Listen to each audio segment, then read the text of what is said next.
May I call Pastor Jake to give us a message? Thank you very much.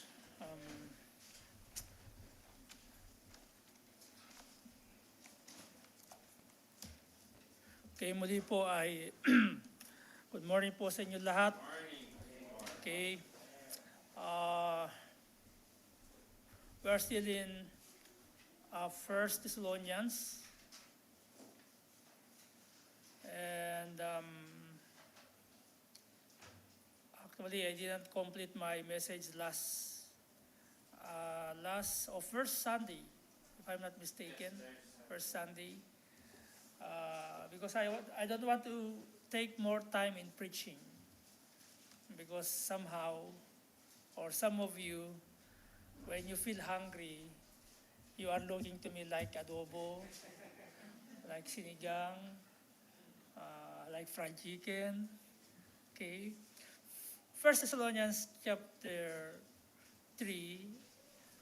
I want you to read. I want to read to you verse 7. According to Paul, therefore, brethren, we were comforted over you in all our affliction and distress by your faith. Again, afflictions may be or might be the hindrance to faith. Afflictions might be the hindrance to faith of every believer, because we are prone to distresses. Okay? I remember, I don't understand before what's the meaning of become parents. I come to know when I got sick way back 2011. I don't want my parents to know my state, my situations, because if they will know, especially my mother, my situation, I know she will cry, she will faint. That's why I don't want her to know my situations. And there is leak, and she called and cried, and she blamed herself. Bakit daw wala ako sa tabi niya? So ganun yung nararamdaman ng parents. They wanted to know the states when they are away from you, and they wanted to nourish you when you are in distress, or when you are sick, especially. Okay, so when I become a parent, I become a father to my two sons. The same I want to know, even I am in the hospital, I want to know the state of Elijah. I want to know if Elijah is still okay, if Elijah is his health is okay, and even my wife. Kasi ang iba kasi kapag sa video call, hindi mo nakikita yung totoo. Parang something is, I don't know why sometimes I don't believe in yung sa communication sa gadgets. Kasi hindi mo nakikita yung akala mo maputi, yung pala maitim, inactual. Kasi di ba? Okay? So that's actually the experience of Paul. Paul demonstrates here in chapter 3 yung longings doon sa iniwan niyang very young church in Thessalonians. And might be kasi simula lang nila, or wala pang isang taon, and Paul, due to some other ministries that they need to nandun yung longings ni Paul, no? Kung ang parents, ito na, I don't know, kay Jaire, siguro mararamdaman ni Jaire yun sa ngayon, longing siya sa kanyang anak, sa kanyang asawa. Diba? Ganon din si Paul.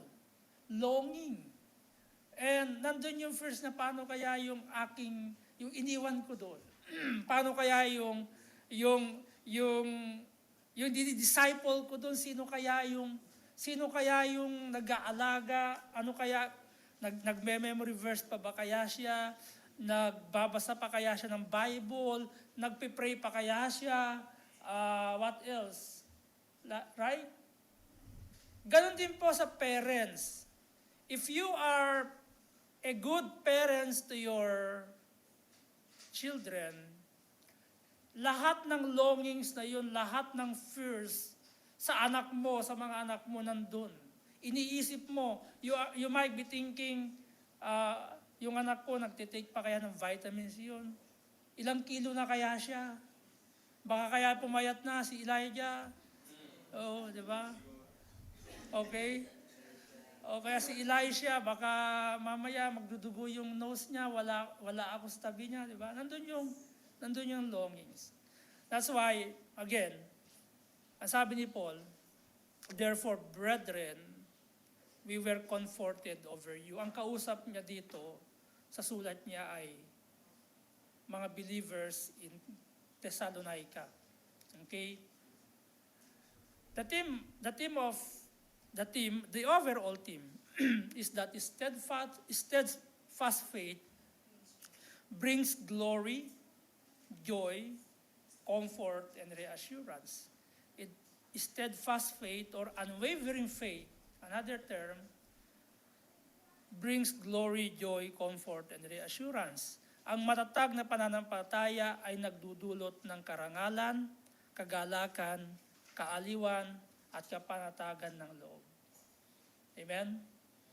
Meaning that you will feel secure when you know the states of someone you love. Especially your children. Okay, nakita mo, okay yung anak ko, they are well. So you are now, mawawala yung fears, mako-comfort ka. Lalo na ngayon, di ba, kung ang mga mahal niya sa buhay sa Pilipinas, may bagyo ngayon dun. Di ba? And then you will think, kamusta kaya yung bahay namin? Binabaha kaya? O pumasok kaya yung tubig? Yung mga anak ko? Di ba? So natatakot pa naman yun sa tubig kasi hindi naliligo. Kidding aside. Okay. Amen? So, number 1, I take the point number 1, the truth number 1, in chapter 2, verse 17 to 20. Kasi nandun yung longing ni Paul. Okay? Your steadfast faith brings glory and joy to the ministers, to pastors, to your leaders, to your disciples, or doon sa nagdi-disciple sa iyo. Your steadfast faith, your unwavering faith brings glory and joy to the ministers. Ang iyong matatag na pananampalataya ay nagdudulot ng karangalan. Yung another term kasi ng glory na binanggit dyan is that to proud of at kagalakan sa mga ministro. Verse 17 to 20, I just want to read to you. But we, of chapter 2, brethren, being taken from you for a short time in presence, sabi ni Paul, not in heart, and devoured the more abundantly to see your face with great desire. Nandun yung longing. Halimbawa, gusto kong makita yung church na kung saan sinimulan namin. Knowing their states. Kasi alam ni Paul, this church na iniwan nila for a short moment of time, they were also afflicted. In verse number 14 of chapter 2, for you, brethren, or for ye, brethren, became followers of the churches of God, which in Judea are in Christ Jesus, for ye also have suffered like things of your own countrymen, even as they have of the Jews. The same, nandun yung afflictions nila, and then later on, ang sabi ni Paul sa verse 17, but we, brethren, being taken from you for a short time in presence, but not in heart, and devoured the more abundantly to see your face with great desire. Andun yung desire ni Paul, iniwan niya, kasi alam niya, they are also persecuted from their fellow countrymen. And we praise the Lord, hindi naman tayo na-persecute dito. Diba? That's we praise for na hindi na ganun katindi dito sa UAE, not yung ibang part ng mga nagmi-mission, they have a lot of persecutions, even their neighbors. Diba? Minsan, naramdaman nila, yung minsan, binabato sila habang nag-worship service. And I remember Pastor Jerry Agabin, no? When we went together with their mission outreaches in very far from our town. It takes 2 hours ba yun? 2 or 3 hours. Nung nag-start sila dun, habang umaawit sila ng hymns, binabato sila yung bahay. Binabasto sila, tapos lahat ng mga puno ng malunggay doon pinagtataga nung kapitbahay. Kasi they are not welcome in that area. So Pastor Jerry he talked to them in very in courtesy, but those guys having their itak, their what do you call this? Swords tawag dito. Okay, their kutsilyo. Okay? And he talked to them nicely. Okay, here I am. If you want to do something to me, do it now. Okay? He told like that.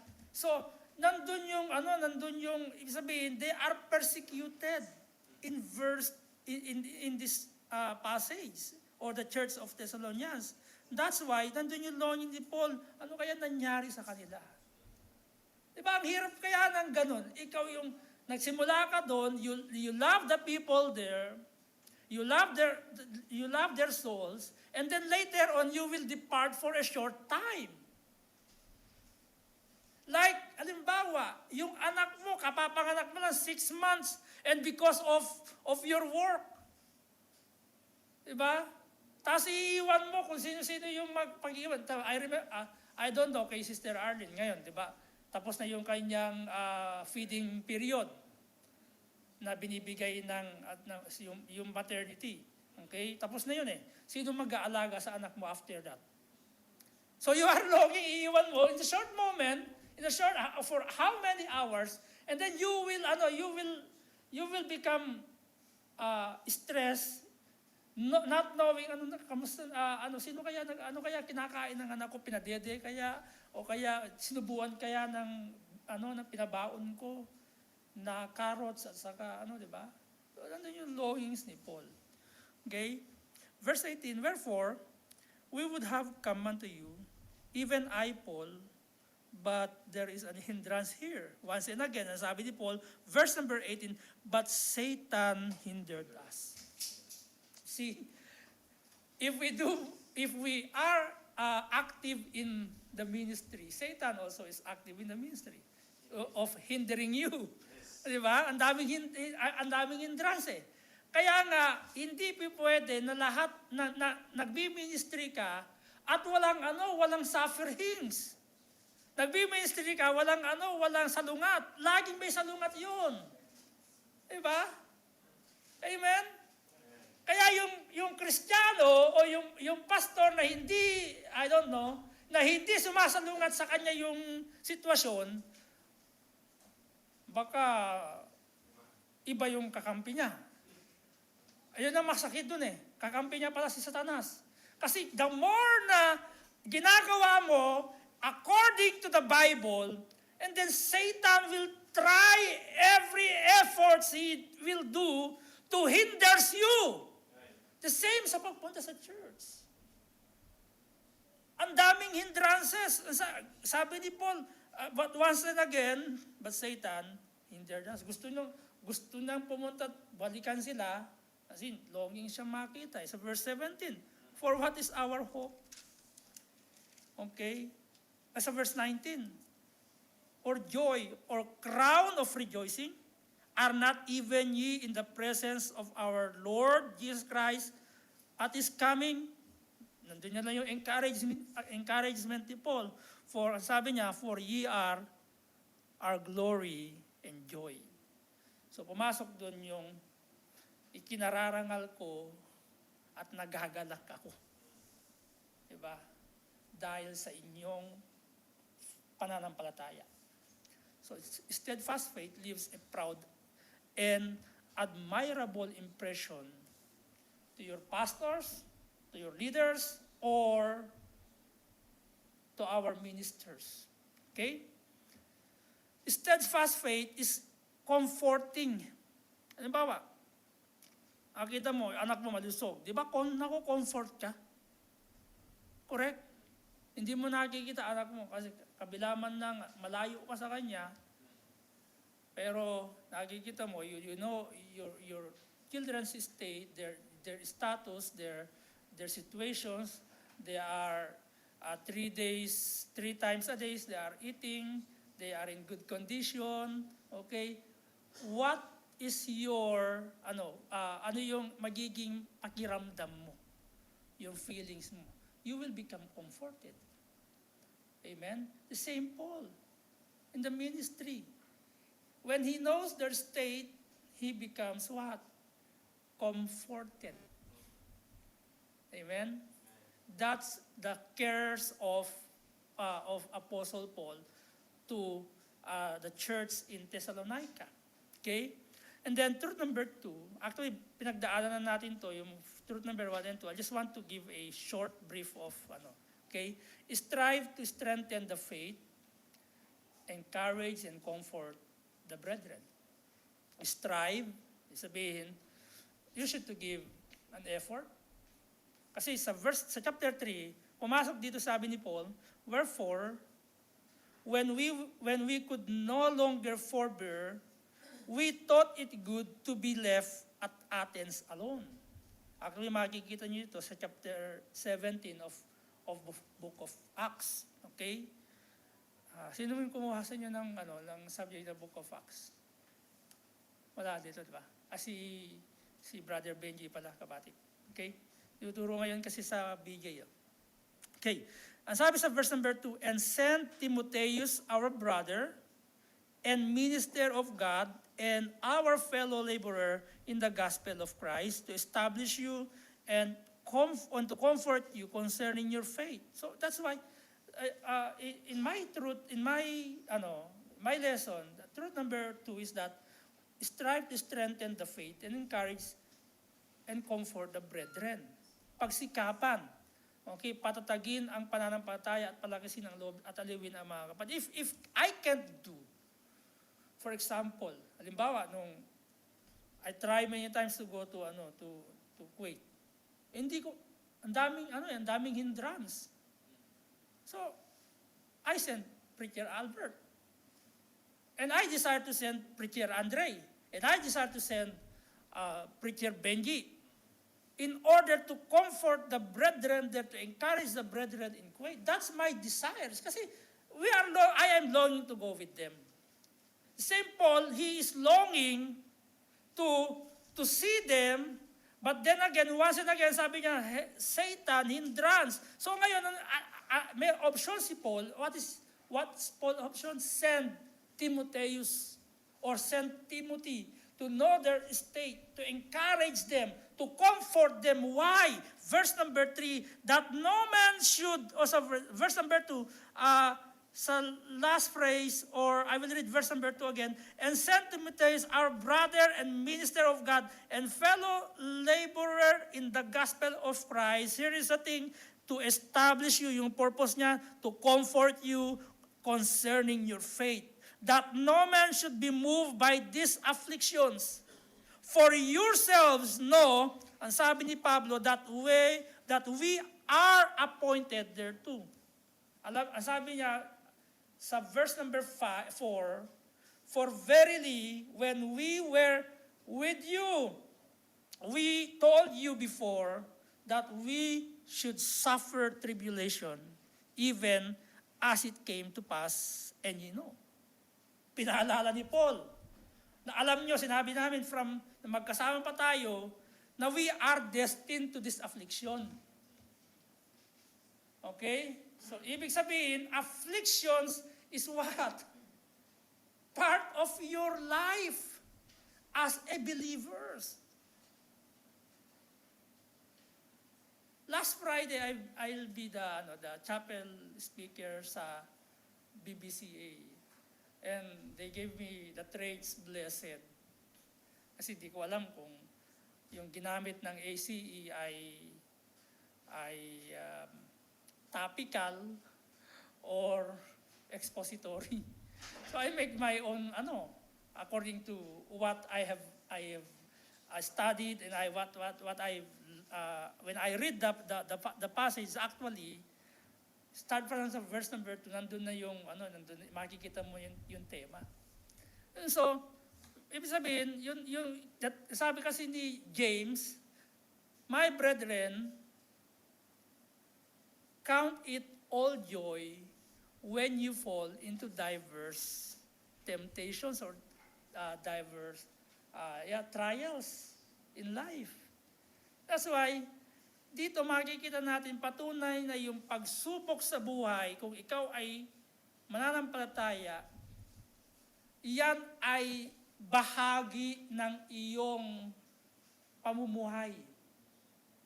Because afflictions might be, or there must be a purpose in your life. Yung afflictions or trials, we say. Okay? Kaya pinaalala ni Paul sa verse number 4 na kung saan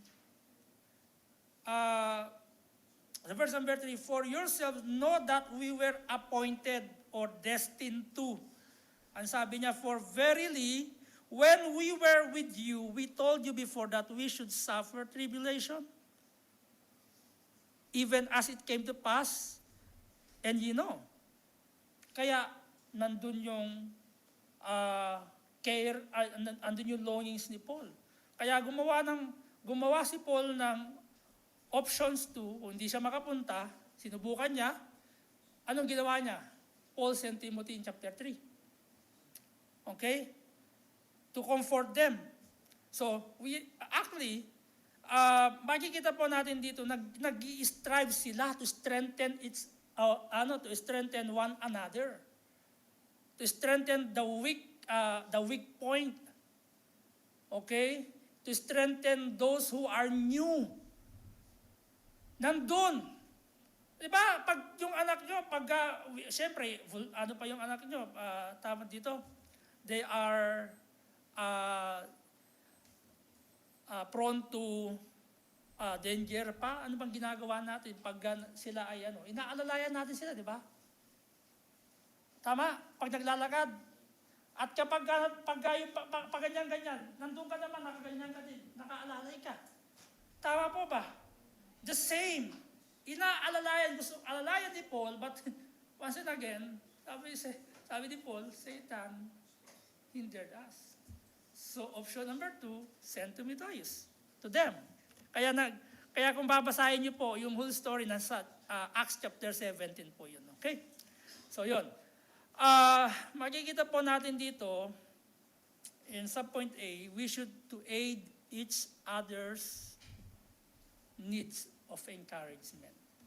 Verse 1 and 2. Kaya pinadala ni Paul si Timotheus. Pero syempre, ginagawa po natin in our days, hindi naman tayo magpapadala ng unfaithful. Syempre, ipapadala natin faithful. Baka namang padala ko kasi simula pa lang, kakabaptize pa na, tapos punta ka dun sa Vietnam. Ano tuturo mo kay Jaire? Kay Preacher Jaire, Pastor Jaire, kung nandun na siya. Diba? Baka mamaya, ikaw paturuan dun. Amen? Siyempre, most likely, ipapadala natin, we will send those who what? a brother, a minister of God, a fellow laborer, and the gospel, tawag dito, ministry, gospel ministers. Okay? So, ulitin ko po mga kapatid, we should to aid each other's needs of encouragement. And then, sa point B, this is just brief, don't give false hope when you are there. Diba? Minsan, nagbibigay tayo ng false hope eh. Ano yung false hope? Diba? Halimbawa, alam mo pag if you believe Jesus Christ, you will not have the problem. Actually, that's wrong. Kasi maraming nagbibigay ng false hope. Pagka sila ay, pag nagpa-member ka sa amin, mawawalan ka ng problema. Actually, sasabihin mo, mas marami kang magiging problema actually. Or when we talk about baptism, when we encourage someone to follow the Lord's command in baptism, don't give a false hope. Okay? Encourage them instead through God's words. Kung ano sinabi ng Bible to face the reality of afflictions.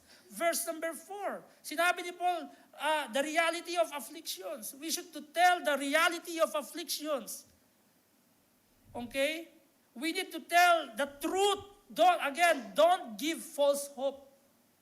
It's better to tell the truth. Alam mo, kapatid, sa realidad, yung tinanggap natin si Jesus Christ, tinanggap natin pati yung mga bagay na pinagdaanan ni Kristo. Persecutions, mockery, rejection, lahat yun tatanggapin natin. Akala kasi nila, but as many as receive Him, and that's it. No! You receive everything. Kaya nga may sinabi si Paul sa Philippians, maging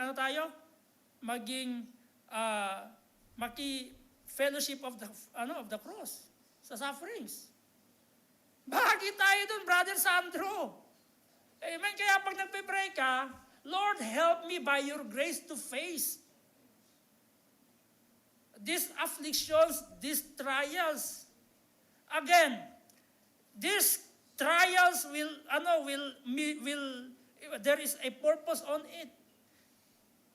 Kaya mapapansin niyo, both of Paul and the team and the church in Thessalonica, they are in sufferings. They are in great troubles actually. Okay? Why we need to encourage the brethren? Why we need to encourage them? Kanina in our Sunday school, okay? We need to encourage them because of the reality of sufferings or the reality of trials in life. Being a believer, you are not excluded sa trials. There's no exemption in trials. Okay? Actually, even unbelievers, we have the common sufferings. Also, we have a common grace from God. But the greater things is that we have the promise of life. And they have not. But both having the common problem, they suffer a worldly sufferings. Okay? Same, nakakaranas tayo ng sufferings. But the good thing, we are what? The promise we have to hold is the promise of life. That is in eternity. Okay?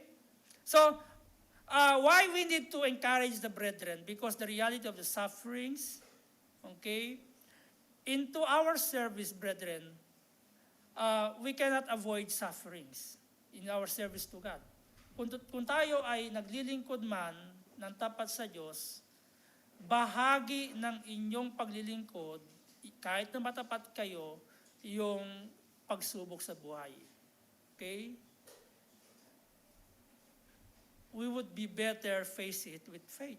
Trials happening for the purpose of molding and establishing our faith by God's grace. Okay? The same, very true. Trials might be hindering one not to continue in the faith. Sa verse number 5, ang sabi ni Pablo, "For this cause when I could no longer forbear, I sent to know your faith, lest by some means," ang sabi ni Paul, "the temper have tempted you, and our labor be in vain." Kaya nandun yung care, yung concern of Paul to that church, because he don't want his labor or their labor to be in toil. Sayang naman, nagpagod sila. Diba? Kayo ba? Tanungin ko kayo. Hahayaan nyo, pinanganak nyo yung anak ninyo. Kayo ito yung mga mothers natin. And then after what? After that, 6 months, 1 year, hayaan nyo. Bahala ka na sa buhay mo. Yung nag-labor ka ng masakit, yung nag-labor ka, baliwala lang yun. Gusto nyo mangyari yun? No. As much as possible. Diba? Pati langgam, ayaw nyong madapuan ng anak nyo ng langgam. Because you care for your children. We care for our children. Even children by faith. Hindi lang yan pinakain, hindi lang yan you teach and then nothing. Wala kang nararamdaman na kapag ka sila ay hindi nagpatuloy, hindi ka man lang na-hurt, or wala kang concern sa kanila, either they will grow or not, either if they are suffering, they are in the suffering, then ibig sabihin wala lang sa'yo. Tapos pag sila'y bumagsak, wala lang din sa'yo. Ito yung takot ni Paul actually sa verse number 5. Takot niya na yung kanilang tawag dito, yung kanilang effort ng pangangaral ng Ebanghelyo ni Kristo, pagtuturo sa kanila, ay magiging walang kabuluhan. Anong klaseng pastor si Paul kung hahayaan lang niya ng ganun? Diba? Anong klaseng pastor ako kung halimbawa, hahayaan ko lang kayong bahala kayo sa buhay nyo? Diba? Minsan, naiinis na nga yung ibang mga membro sa pastor, diba? Pastor, lagi na ako nakikita mo. Tapos pag hindi pinansin, pastor, hindi mo pinapansin. Hindi mo pinapansin, pastor. Diba? Amen? So, ganun kahalaga, mga kapatid. Okay? Actually, this is a Paul demonstration to us, not just because he is an apostle or he is a servant of God. All of us actually is a servant of God. It is a demonstration to us that we should to care for each or for one another.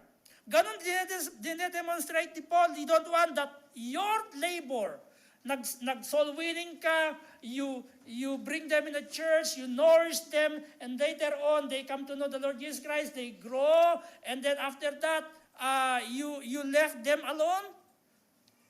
And then you will see, where is Dayan? Dayan now is in the world. He embraced now the world. Gusto mo ba yon? Di ba masakit yon? Sa mga nagsosoul winning, sa mga nag-evangelize, sa lahat ng mga binibigay sa atin ng Panginoon dito, hindi ba kayo nasasaktan kapag ang isang kapatid na ang tagal na hindi nakaka-attend? Hindi nyo ba na nararamdaman yung nararamdaman ng Diyos na salitang word, gracious, compassionate God? Ganon i-demonstrate ganon i-demonstrate ni Jesus Christ yung pag-ibig niya sa atin. Diba? While we were yet sinners, ang sabi ng Romans chapter 5 verse 8, But God demonstrate, or but God in King James Version, commended His love. While we were yet sinners, Christ died for us. Ganon din didemonstrate ni Paul kung paano iibigin o paano maging graciously concerns or to graciously demonstrate to those believers yung care ng naglilingkod, ng ministers. Para hindi masayang yung efforts, okay, ng bawat isa sa atin. Di ba? Lumalabas tayo lagi every Friday and we have a lot of, nagko-collect na lang tayo ng numbers, ng contact number, contact ni ganyan. And then what? We share the gospel to them. Okay? Then what next? We let them, right? Like when you feed fish in the sea, you just feed them. Oh, nung tawag dito yung rod mo nagamit. Oh, something some fish eat the food that the bait. Diba? Pag kumikilos yung rod, diba? What you are going to do when your rod, fishing rod is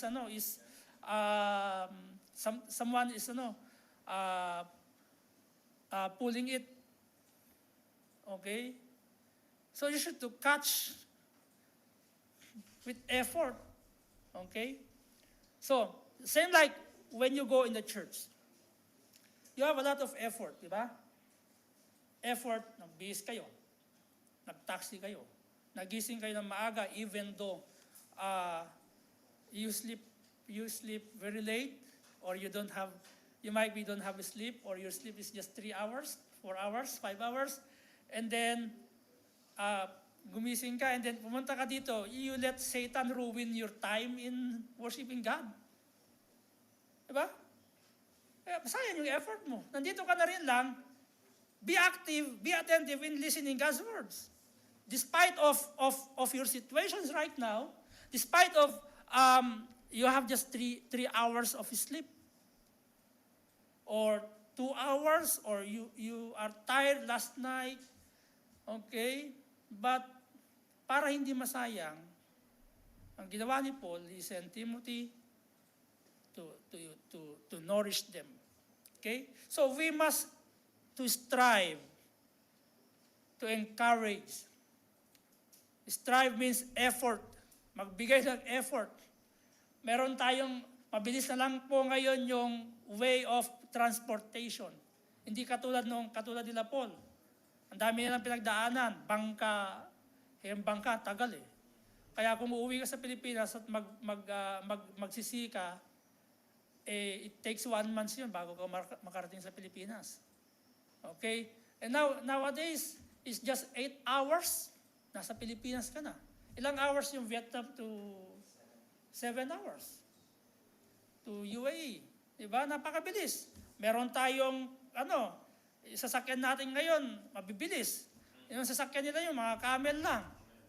Kung nagka-camel sila, Apostle Paul. Diba? Kung sumasakay sila sa camel. Diba? Then, again, we must to give an effort to encourage and comfort and pray for them. Napakalaga po yun, prayer. Pinapipray mo yung, give time to pray to your disciple. Let's have a prayer. Okay? And then that leads to truth number 3. Dito ako minto. Verse 6 to 8. Verse 6 to 8, sabi dito, but now when Timotheus came from you unto us, galing si Timotheus doon, here's the good news. Sabi ni Timotheus, no? And brought us good tidings of your faith and charity, and that ye have good remembrance of us always. Wow! Diba? In likewise, naalala nila si Paul. Okay? Na-miss nila si Paul. Diba? Parang gano'n, di ba? Pag lumayo si Pastor Paul, masaya yung kasi walang magagalit, walang magpipreach, walang maninermon eh. Hindi balita dito, yung church of, they are in good remembrance. Okay, they miss Paul. Actually, kung babasahin mo, both of them longing, okay, to see each others. So, in verse number 6, ang sabi niya dyan, and that ye have good remembrance of us always, desiring greatly to see us, as we also to see you. Therefore, brethren, we were, ang sabi niya dito, comforted over you in all our afflictions and distress by your faith. Tama ba? Yan, tama. So, truth number 3, a steadfast faith gives comfort and reassurance to the ministers. A steadfast faith gives comfort and reassurance to, or tawag dito, parang, it's almost same definition, comfort and reassurance to the ministers. In verse number 8, ang matatag na pananampalataya ay nagbibigay ng kaaliwan at kapanatagan sa loob ng mga ministro. Ano yung implication nito? That the very good news Paul hears to Timothy, believers in Thessalonica, their faith is unwavering. And after he heard the good tidings that their faith is unwavering, he also heard that they wanted to see Paul. Wow! Diba? Na-comfort lalo si Paul. Ano kaya ng pakiramdam ng isang pastor? Pastor, na-miss ka na po nung mga church, nung mga kapatiran sa Thessalonica. Ang hirap ng pastor. Parang ayaw pa na makita ng church na mga kapatiran doon. Parang hindi welcome, di ba? Amen? Parang ang bigat sa pakiramdam, pupunta ka doon, binisita mo sila, tapos so happen during yung last na nag-depart sa atin. Akala ko, turing nila sa akin, pastor, yung pala, merong silang ibang pastor. Pumunta ako doon, knowing na welcome ako doon. Pagdating ko doon, sabi niya, ito yung pastor mo, hindi siya. Sabi ko, ha? Kaya kinausap ko yung pastor, ano ginawa mo sa mga tao ko? I confront him. Sabi ko, what did you do to them? Sabi ko sa kanya, dumating ka dito 2 months ago and then you become their pastor. And I am now neglected. Pagdating ko doon, parang si Preacher Edmond, ewan ko kung naramdaman ko kasi kasama ko siya. Sabi ko, ang bigat ng pakiramdam ko kasi pagdating ko doon, hindi man lang ako pinapansin.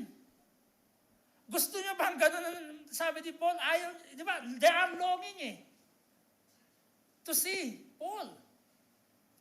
But for me, it's just a moment of time. Nakaramdam ako ng bigat sa I am distressed, but sabi ko, Panginoon, I leave it to you. But I confirmed that pastor, sabi ko, you just came to me in 2 months and you took their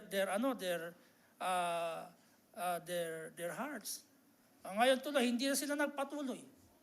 Sana singilin ng Panginoon yung kaluluwa doon sa tao na yun. Okay? Mahirap yun eh. Kaya mahirap maraming pastor sa loob eh. Diba? Ako, you know very well, ako, hindi ako nagtuturo ng loyalty. Your loyalty must be to God. Amen? But to ruin their lives, their soul, delikado yun. Kaya ayaw kong maruin yung kaluluwa nila. I tried, I make sorry to them, but they don't listen to me because they are being hypnotized by someone. Eh ngayon, hindi na tuloy sila nagpatuloy. They are scattered na tuloy. Diba? Ikaw yung pupunta ka doon tapos hindi ka na pala welcome. Eh dito, masasabi ni Paul, in verse 6, and that ye have good remembrance of us always, desiring greatly to see us, as we also to see you in likewise. Amen? So a true minister is concerned about the state of your faith. Kaya wag po kayong matakot kapag ka finalo up kayo. Ay, na-miss ako ni Pastor, yun na lang. Be negative. Hindi dahil i-follow up ko yun, na-miss ako ni Pastor. Positive kayo, mga negative, mga sabihin, masesermonan na naman ako nito. Diba? Diba? Kasi, yun dapat ang pastor yung concern about the state of their faith. Yun si Paul, in verse 6 to 7. Kaya kung ang pastor, makikita mo, nagmamalasakit sa espiritu mo, sa espiritual na pamumuhay mo, maniwala kayo, magsasawa kayo kay pastor. O kanino mang pastor, kung sino yung pastor nyo na lagi kayong pinafollow, kamusta ka na? We are praying for you. Diba? Minsan ang problema, hindi sinisin yun Bakit kaya hindi sinisin? Pero sa group naman, nagsin siya. Pero sa akin, hindi lang nagsin. Diba? Sa group, nagsin siya pero sa akin, hindi nagsin. Kidding aside. Okay, pastor naman to. Alright? So, ibig sabihin mga kapatid, a true minister is concerned about the state of your faith. That's under ng truth number 1 ng truth number 3 natin. That is, steadfast faith gives comfort and reassurance to the ministers. Why? Because a true minister is concerned about the state of your faith, yung estado ng iyong pananampalataya. Again, kapag ang pastor ay wala nang malasakit sa inyong spiritual na pamumuhay at walang mga programang makakatulong ng paglago sa ating spiritual na buhay, hindi na po maganda sa kalusugan yun. Pag-pray po natin, kaya nga we encourage you to pray for our leaders, so for our pastor to give them knowledge in decision making. Magkaroon ng programa ng minsan talaga akala nyo what do you call this, to give you a hard time. No. Actually, it helps you. Okay? Nakakatulong po 'yun. Later on, pag mawala kayo, pupunta kayo sa isang church na walang ka-program, uuwi kayo, attend kayo, and then what? Wala na. Okay, mamimiss yung ganitong gawain. Alright. And then, a steadfast faith is a sign of spiritual growing. Makikita natin dito, verse number 8. Look at verse number 8.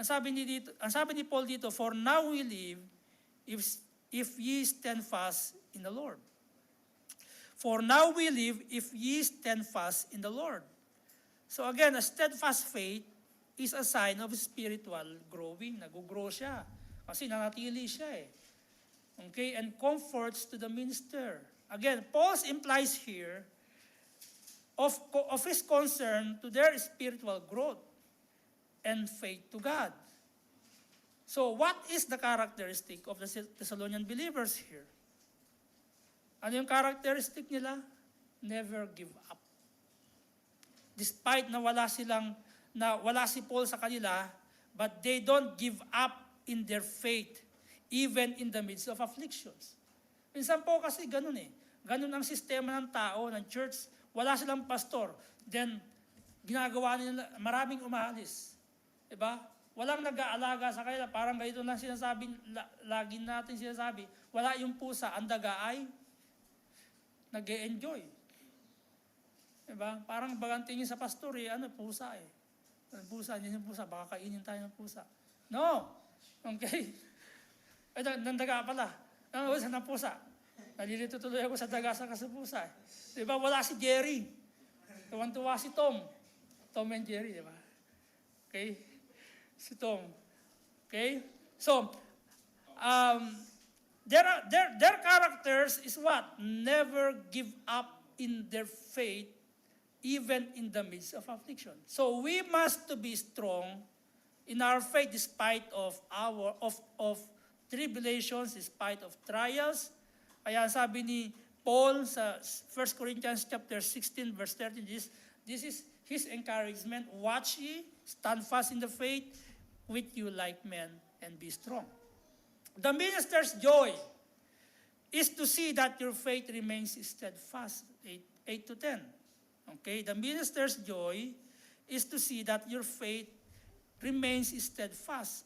Paul expresses his joy in thanksgiving because of the faith that stand firm to the Lord of this church in Thessalonica. So do not leave your post when you are afflicted. Wag niyo pong iwan yung inyong pananampalataya. Kasi yun po ang katotohanan doon. Kapag may pagsubok, hindi na umaattend. Napansin niyo yun? Diba? Majority. Pag may pagsubok ang isang tao, o yung mga, especially, yung mga new believers, meron din nangyayari sa mga matatagal ng Kristiyano, nakita may problema, iniwan ng church. Hindi na sila nagpatuloy. Yung mga bago naman, the sad thing is that when trials comes, hindi nila na-endure, and then they leave their faith. Bumalik na sila sa pagkakatoliko nila. Kasi doon, lahat pwede. Diba? Atin lang sila, upo, pa-cross-cross, uwi na. Dito, kakausapin ka, diba? I-encourage ka kung saan ka na. Para sa kanila, corny. Diba? Pero hindi po. Malaking tulong po yun na kapag may lumapit sa iyong mga kapatiran, ini-encourage kayo, meaning they are concerned to you, to your state. Okay? Ang sabi ni Charles Spurgeon, whatever the trouble may be, the Lord makes no exemptions, but promises full, sure, happy deliverance.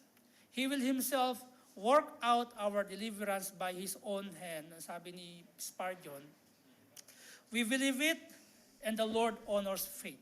Okay? And then, truth number 4 and last, persistence in prayer for spiritual growth of others till Jesus comes. Persistence in prayer for spiritual growth of others till Jesus comes. This is the ministry of Paul. This is Paul is. Okay? Sabi sa verse 10 to 13, sabi niya dito, we will almost there. 10 to 13, night and day, praying exceedingly. Verse number 9, I will read it first. For what thanks can we render to God, ang sabi ni Paul, again for you, for all the joy wherewith we joy for your sakes before our God. And night and day, praying exceedingly, that we might see your face, and might perfect that which is lacking in your faith. Parang sinasabi ni Paul na hindi pa natapos yung lesson natin eh. Okay, parang gusto niyang tapusin yung lesson di ba? Lesson sa assurance, lesson sa Christian living. Di ba? Hirap kasi pag hindi di ba? Parang lack, parang kulang. Hindi niya naibuhos yung talagang turuan sila up to their maturity. But due to some for ministry's sake, okay, si Paul ay talagang iniwan nila in short, akala niya makakabalik siya. Kaya yung sinabi ni Paul sa verse number 10, and make perfect that which is lacking in your faith. Hindi ibig sabihin na wala silang na nagkulang si Paul. Ang gustong ibig sabihin ni Paul dito ay gusto niya talagang i-boost yung pagtuturo niya sa kanila pertaining to their maturity. Okay? But good to see, ang sabi ni Paul, that their faith is what? Yun yung nag-comfort kay Paul. Verse number 11, now God Himself and our Father and our Lord Jesus Christ direct our way unto you. And the Lord make you to increase, this is a prayer of Paul, and abound in love toward another and toward all men, even as we do toward you. So, sabihin, talagang pag nagpe-pray tayo, syempre, hindi lang sa brethren. Syempre, loved ones natin. And bigyan tayo ng Panginoon ng na mag-open ng gospel sa iba. Makapag-share tayo sa iba. Verse number 13, to the end He may establish your hearts unblameable in holiness before God, even our Father at the coming of our Lord Jesus Christ with all the saints. So, pagiging matyaga sa pananalangin para sa spiritual na paglago ng iba hanggang sa pagbabalik ni Jesus. So, Paul's prayer to the Thessalonian believers to be with them, verse 11, and in verse 12, his prayer is that they may grow spiritually. In verse 13, and that they may establish before God till Jesus comes. Na magpatuloy sila, na hanggang dumating si Kristo, sila ay nanatiling nananampalataya, nanatiling naglilingkod sa Diyos. Okay? Paano po natin gagawin yun? Una, we must to engage in praying for spiritual growth. Magagawa po natin yon that they may grow and establish in the faith. All of us, we must to engage in praying for spiritual growth of everyone. Hindi lang po pastor. Okay? Pangalawa, prayer is a direction. Verse 11. Pangatlo, prayer of concerns and care one to another.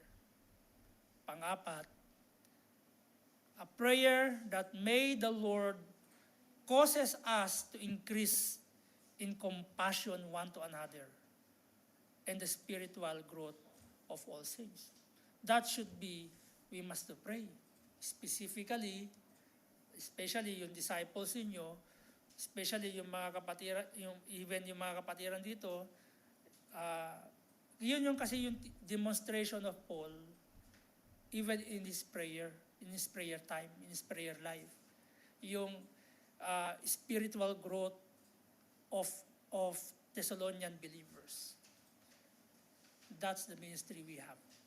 Finally, brethren, let us be steadfast in our faith, striving to comfort and encourage others, sabihin the brethren that are in needs, and even others, and be persistent in prayer and stay faithful in our service to the Lord until the return of Jesus Christ. Let's pray. Father, we thank you for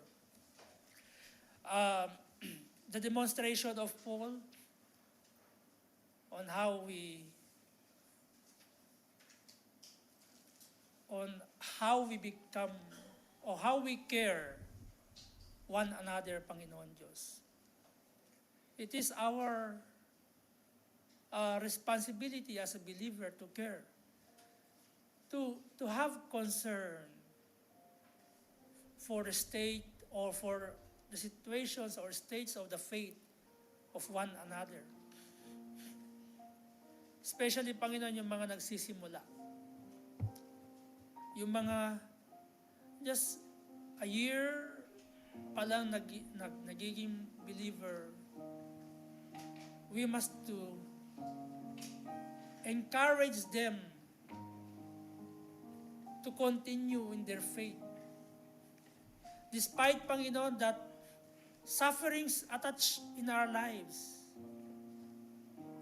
for the purpose of to establish us and mold us, or to teach us to trust you more and more. Actually, that's the purpose. If we see sufferings, the purpose is that to train us, to teach us to trust you more.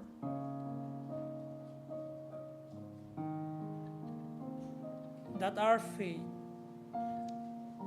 is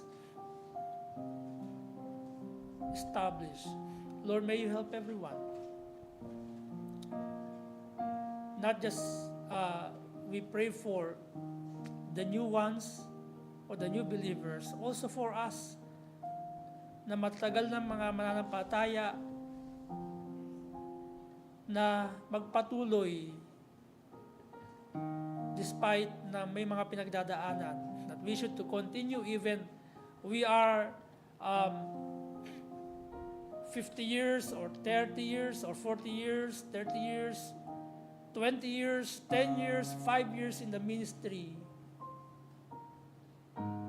we should to pray one another, O Lord, for spiritual growth. That at the coming, until the coming of our great God and Savior Jesus Christ, nagpapatuloy po ang bawat isa. Na wala pong mga kapatiran na nanineglect despite of afflictions na pinagdadaanan ng bawat isa. Tulungan niyo po kami, Panginoon Diyos, as a believer, na magkaroon po kami ng pagkakaisa sa paglago spiritually ng bawat isa. Tulungan niyo po, Panginoon, kapag may afflictions, pag may mga afflictions o may mga trials ng bawat isa, nakikiisa po kami, Panginoon Diyos, to comfort them, to encourage them, to strengthen their faith. Tulungan niyo po kami, Panginoon, na maging responsable sa bawat taong ibinibigay mo, Panginoon, sa amin. Tulungan niyo po kami, Panginoon Diyos. Salamat po sa pagkakataon na ito. Yours is the glory. In Christ our Savior we pray. Amen. Tawahin ko po yung ating song leader to lead us in the closing hymns. Once again, let us all arise and let us sing our closing hymn. And please open your hymn in hymn number 400. Hymn number 400. As we continue to live, let us continue to be true, faithful, trusting and serving and setting our hope on the day when we will be reunited with our Lord and Savior and one another. Let us sing the third stanza of When We All Get to Heaven.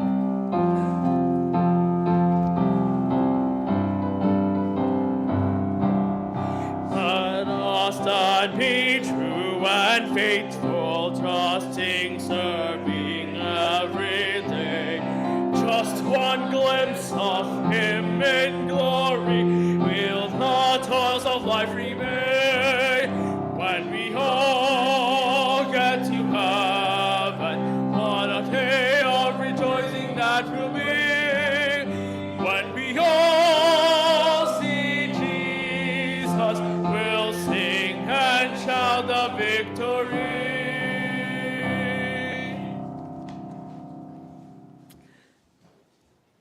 The Lord bless thee and keep thee. The Lord make his face shine upon thee and be gracious unto thee. The Lord lift up his countenance upon thee and give thee peace. You are dismissed. God bless you and enjoy the fellowship, the lunch fellowship. Kamayan po natin ang bawat isa before we take our lunch. And God bless you all, brethren in Kuwait. Thank you very much. You are with us this worship service. And see you sa ating gospel service mamaya. God bless you all and enjoy the food that the group of stewards prepared. Servers pala. The group of servers, they pray the food for us. God bless you.